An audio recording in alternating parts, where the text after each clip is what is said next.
अपने भारत देश से बेइंतहा प्यार करने वाला 30 साल का भरत तिवारी आखिर हथियार क्यों उठा लिया?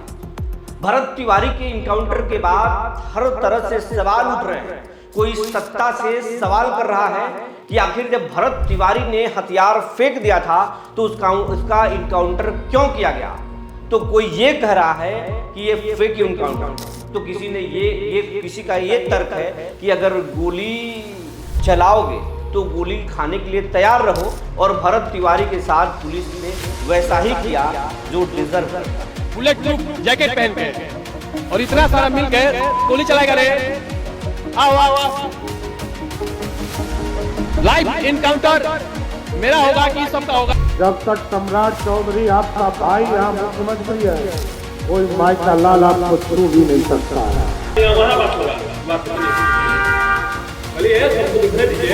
अगर मैं मर जाऊं तो मेरा शरीर का अंग जो है आर्मी के लिए, प्रशासन के लिए और गरीब लोगों के लिए दे देना। जिस तरीके से चश्मे लगाया है, अपने चश्मे के हिसाब से उस पर अपना कमेंट दे रहा है, अलग अलग राय है। लेकिन सवाल तो यही है कि जो 30 साल का भरत देश के प्रधानमंत्री नरेंद्र मोदी को चिट्ठी लिखता है कि अगर भारत के कोविड वैक्सीन के लिए कोई व्यक्ति तैयार नहीं हो रहा है टेस्टिंग के लिए, तो आप हमारे शरीर का इस्तेमाल कर सकते हैं, हम पर टेस्टिंग कर लीजिए। तो कोरोना काल के समय में जो गरीबों को खाना बांटता है, वो अचानक से नायक से खलनायक कैसे बन गया? क्या उसकी व्यक्तिगत कोई खुन्नस है, निजी लड़ाई थी, या फिर कोई सिस्टम से लड़ाई था? आखिर क्या था जिसके वजह से भरत तिवारी हथियार उठा लिया? आज हम इसी सवाल के जवाब जानने की कोशिश करेंगे, और कुछ सवाल छोड़ भी जाएंगे। अगर आपको जानकारी होगा तो कमेंट में जरूर बताइए। जी नमस्कार, मैं हूं विपुल कुमार और आप देख रहे हैं सूर्य विहार डिजिटल न्यूज। अब हम तमाम दर्शकों से ये अपील करना चाहते हैं कि अगर आप इस चैनल को देख रहे हैं, सुन रहे हैं, तो आप इस चैनल को YouTube पर सब्सक्राइब कर लें, बेल आइकन को दबा लें। अगर आप हमें Facebook पर देख रहे हैं तो पेज को फॉलो करना ना भूलें। अब खबर आपको विस्तार से बताने जा रहे हैं। भोजपुर जिले का भरत तिवारी इन दिनों, चाहे वो YouTube हो या फिर Facebook हो, Instagram हो या फिर वो X का प्लेटफॉर्म हो, पूरे गूगल पे वो सर्च इंजन में सबसे ज़्यादा ट्रेंड कर रहा है। पूरे भारत में ट्रेंड कर रहा है भरत तिवारी। हर कोई भरत तिवारी के फेसबुक पेज पर जा रहा, उसके ओल्डर वीडियो सेक्शन में रिसेंट वीडियो भरत तिवारी ने क्या किया ये देखा जा रहा है। उसके जो वीडियो कुछ हजार चले थे वो मिलियन छू रहा है, हर कोई देख रहा है। और उसके इनकाउंटर के बाद जो है सवाल खड़ा हो गया। विपक्ष सवाल खड़ा कर रहा है कि सरकार ने फेक इनकाउंटर किया है, लेकिन उसी विपक्ष पर ये भी लोग कुछ कमेंट कर रहे हैं कि कुछ दिन पहले जब भरत तिवारी ने हथियार उठाया था तो कहा जा रहा था कि यही सरकार का इकबाल है कि लोग अब हथियार उठा रहे हैं। और जब पुलिस ने इनकाउंटर कर दिया तो लोग अब इनकाउंटर पर सवाल उठा रहे हैं। लेकिन इसी में पूरा मीडिया उलझी हुई है, लोग उलझे हुए हैं कि इनकाउंटर सही है कि इनकाउंटर गलत है।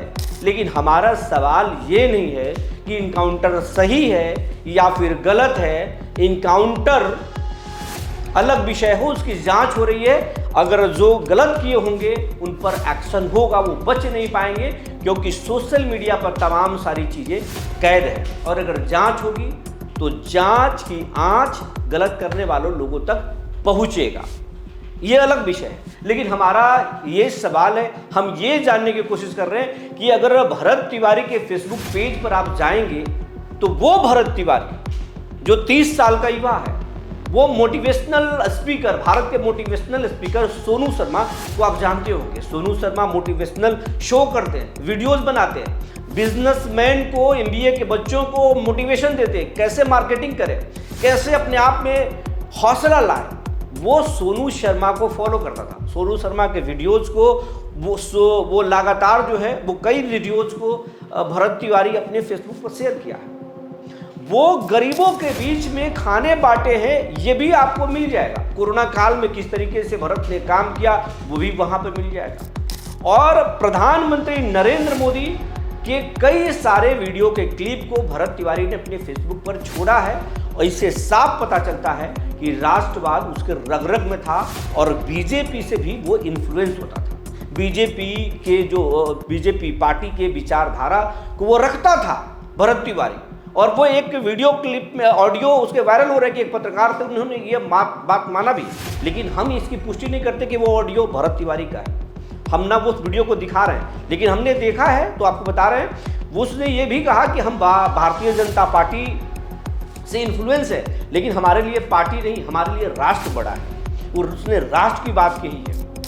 और बीजेपी नीतीश कुमार को लेकर बहुत तीखा हमलावर भरत तिवारी रहे, बहुत तीखा हमला करते रहे, असंसदीय शब्द और ऐसी शब्दों का भी प्रयोग किया है जो नहीं करना चाहिए। हम नहीं कर सकते, क्योंकि किसी राज्य के मुख्यमंत्री के बारे में उतना आपत्तिजनक बातें हम नहीं कर सकते, नहीं करना चाहिए। लेकिन बात तो यही है कि जो मोटिवेशनल वीडियो देखता था, जो मोटिवेशनल बात करता था, जो योगी के इनकाउंटर मॉडल को जो पसंद करता था, जो योगी आदित्यनाथ के भाषण और इनकाउंटर वाले भाषण को शेयर करके वो खुशी जताता था, वो भरत तिवारी इनकाउंटर में मारा गया। ये संयोग है या फिर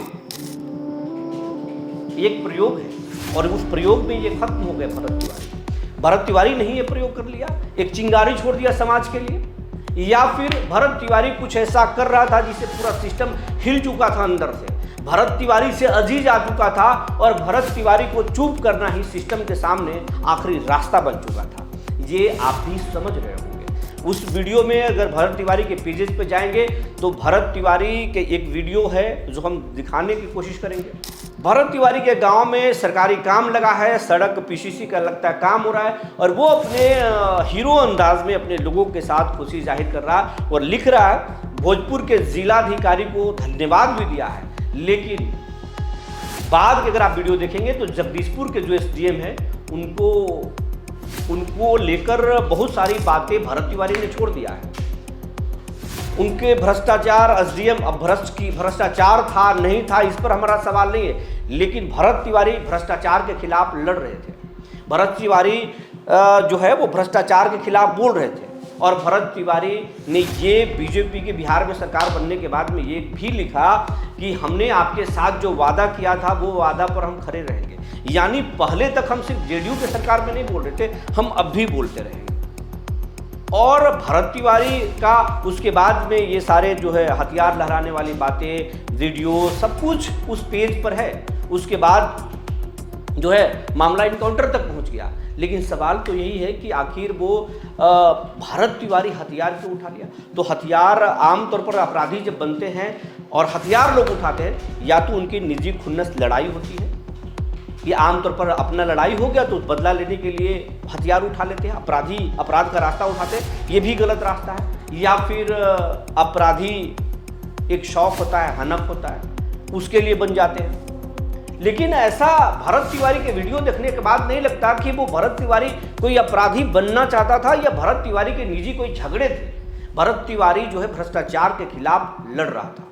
ये फेसबुक पेज पर उसके वीडियो से साफ दिखता है कि भरत तिवारी भ्रष्टाचार के लिए लड़ रहा था। लेकिन एक जानकारी बाकी है कि आखिर वो भरत तिवारी के दिमाग में ये भ्रष्टाचार के खिलाफ लड़ाई कब उत्पन्न हुई, ये हमें जानकारी नहीं है। हम इस सवाल के जवाब हम ढूंढने की कोशिश कर रहे हैं। अगर आप जानते हो कि भरत तिवारी ने पहली बार कब भ्रष्टाचार के खिलाफ आवाज उठाया, और अगर इस वीडियो को देख रहे हैं तो आप हमें ज़रूर कमेंट बॉक्स में लिखिएगा। और भरत तिवारी ने रास्ता ये क्यों अपनाया ये भी हमें बताइएगा। लेकिन भरत तिवारी ये साफ है, बीजेपी से इन्फ्लुएंस होता था भरत तिवारी, लेकिन भरत तिवारी के सामने बीजेपी बड़ा चीज़ नहीं था। भरत तिवारी जो है वो जनता के हित के लिए लड़ रहा था। लेकिन सवाल तो यही है कि भरत तिवारी जो रास्ता अपनाया, क्या इस देश के हर लोग वो रास्ता अपना ले तो क्या ये सही है? हम बिल्कुल सही नहीं कर सकते, गलत है।